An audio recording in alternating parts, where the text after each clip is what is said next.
भगवान कृष्ण के जन्म के पावन अवसर पे उनका जन्मोत्सव मनाने के लिए हम सब यहाँ एकत्र हुए हैं। आज 5250वीं जन्मोत्सव है भगवान का। 5249 साल पूरे हो गए भगवान को प्रकट हुए, तो जन्मोत्सव 5250वां है। द्वापर युग में भाद्रपद का महीना था, अष्टमी तिथि थी, बुधवार दिन था, रोहिणी नक्षत्र था और चंद्रमा वृक्ष राशि में था। आज जो जयंती है वो संयोग से सारी की सारी चीजें घटित हो रही हैं। आज अष्टमी तिथि भी हो चुकी है, रोहिणी नक्षत्र भी चल रहा है, बुधवार दिन भी है, भाद्रपद महीना है और चंद्रमा भी वृक्ष राशि में है। अभी तो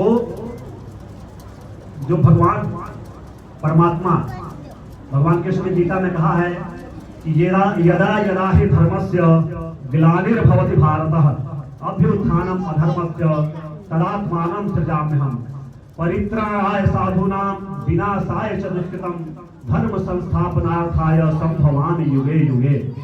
मतलब यह है कि जब जब इस पृथ्वी लोक पे धर्म का ह्रास होगा, धर्म की हानि होगी, धर्म का नुकसान होगा, अधर्म बढ़ जाएगा, बहुत ज्यादा बढ़ जाएगा अधर्म, तब तक बैलेंस बनाने के लिए, समता स्थापित करने के लिए मैं बार बार इस पृथ्वी पर अवतरित होऊंगा।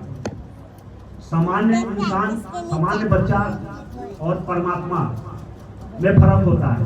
बच्चा माँ के गर्भ से पैदा होता है, जबकि जो परमात्मा होता है वो अवतरित होता है, सीधे आसमान से सीधे उतरता है अपने लोक से। अभी अवतरण की आवश्यकता क्यों पड़ी? अवतरण की आवश्यकता क्यों पड़ी?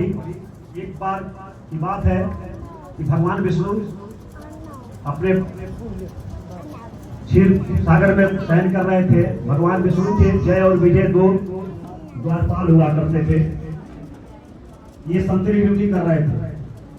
तब तक 4 ऋषि कुमार, सनक सनत कुमार, वो ऐसे ऋषि कुमार थे, बाल हमेशा बाल रूप में ही रहते थे, वो कभी बड़े नहीं होते थे। वो भगवान विष्णु से मिलने के लिए गए, तो ये जो जय विजय जो उनके संतरी थे, भगवान विष्णु के जो द्वारपाल थे, इन्होंने उनका मजाक उड़ाया।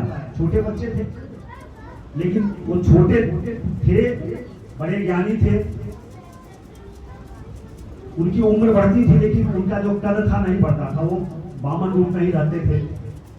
उनको भगवान से मिलने नहीं दिया और बहुत सारा मजाक उड़ाया। वो नाराज हो गए और उनको श्राप दिया कि तुम राक्षस हो जाओ। जैसे श्राप दिया है ऋषि कुमारों ने, वैसे भगवान विष्णु बाहर आए और श्राप दे चुके थे। अब क्योंकि उनके द्वारपाल थे, उनके संतरी थे, तो अब वो लोग श्राप देने के बाद ऋषियों की प्रशंसा करने लगे, क्षमा मांगने लगे कि हमसे गलती हो गई है, इतना बड़ा श्राप आपने दिया है, मुझे क्षमा करो। ऋषि जो होते हैं, जो ऋषि महर्षि होते हैं, जो महात्मा होते हैं, वो बहुत जल्दी प्रसन्न हो जाते हैं, थोड़े में ही प्रसन्न हो जाते हैं, खुश हुए। और उन्होंने बोला कि भगवान विष्णु से ही तुम्हारा उद्धार होगा। तो 3 जन्मों तक उनको राक्षस का श्राप मिला था। तो भगवान विष्णु को 3 बार आना पड़ा। पहली बार कृष्ण गर्भा के रूप में आना पड़ा, दूसरी बार भगवान राम के रूप में आना पड़ा और तीसरी बार कृष्ण के रूप में आना पड़ा। अभी आज जो कृष्ण का जन्मोत्सव मना रहे हैं, मथुरा का राजा अग्रसेन हुआ करते थे, उनका कंस बहुत दुष्ट स्वभाव का था, बदमाश था, दूसरों को सताने में, लोगों को कष्ट पहुंचाने में उसको बहुत मजा आता था। और उसके चाचा थे देवक, उनकी कन्या थी देवकी। तो देवकी से बहुत प्रेम था कंस का। अपनी जो चचेरी बहन देवकी थी, उससे कंस को बहुत प्रेम था। उसने सोचा कि देवकी का विवाह किसी अपने परिचित से करना चाहिए। तो वासुदेव जी मित्र थे कंस के, उसने वासुदेव से देवकी का विवाह कराया और बहन से ज्यादा प्रेम था, उसको और ज्यादा सम्मान देने के लिए जो देवकी विदा होकर चली तो रथ का सारथी स्वयं बना, स्वयं रथ को लेकर चला। थोड़ी दूर निकला तब तक आकाशवाणी हुई, आकाश से आवाज आई कि हे कंस, तू जिस बहन को इतना प्रेम के साथ विदा कर रहा है, इसकी 8वीं संतान तुम्हारे मौत का कारण बनेगी, मौत का कारण बनेगी। जैसे सुना कि मेरे मौत का कारण देवकी की 8वीं संतान बनेगी, अभी चंद क्षण पहले इतना प्रेम से उसकी विदाई करने के लिए खुद सारथी बना हुआ था, तुरंत तलवार निकाली और देवकी के जो सर के बाल थे उसको पकड़ा, इसका गर्दन ही काट देते हैं, ना देवकी रहेगी ना इसकी 8वीं संतान होगी। वासुदेव जी जो देवकी के पति थे, उन्होंने कंस को समझाया कि महाराज, देवकी से आपको कोई खतरा नहीं, खतरा तो आपको देवकी के 8वें संतान से है। तो जब देवकी की संतान होगी वह संतान मैं आपके हवाले कर दूंगा, आपको सुपुर्द कर दूंगा, आपको जो मर्जी हो करिएगा। वासुदेव जी सत्यवादी थे, धर्मात्मा थे। कंस इस बात को जानता था कि वो कभी झूठ नहीं बोलते। कंस मान गया, ठीक है, छोड़ दिया। वो अपने राज्य को गए। कंस वापस आया अपने राज्य सभा में और मंत्रियों के साथ बैठा और बोला कि ऐसी ऐसी आकाशवाणी हुई। तो मंत्री राजा जैसा होता है, मंत्री भी उसी हिसाब से होते हैं। मंत्रियों ने बोला कि आपने वासुदेव को देवकी को छोड़ दिया, अगर पुत्र हुआ और नहीं बताया तो क्या करेंगे? तो बोला क्या करना चाहिए, तो उसको कारागार में डालना चाहिए। तुरंत आदेश हुआ और देवकी वासुदेव को कारागार में डाल दिया गया। पहला पुत्र हुआ, वासुदेव जी उस पुत्र को लेकर के कंस के पास गए, ये पुत्र हुआ है, आप इसको ले लो। कंस देखा छोटा बच्चा था, चाहे किसी का छोटा बच्चा हो, मनुष्य हो, पशु हो, पक्षी हो, बहुत प्यारा होता है, छोटा बच्चा बहुत प्यारा होता है।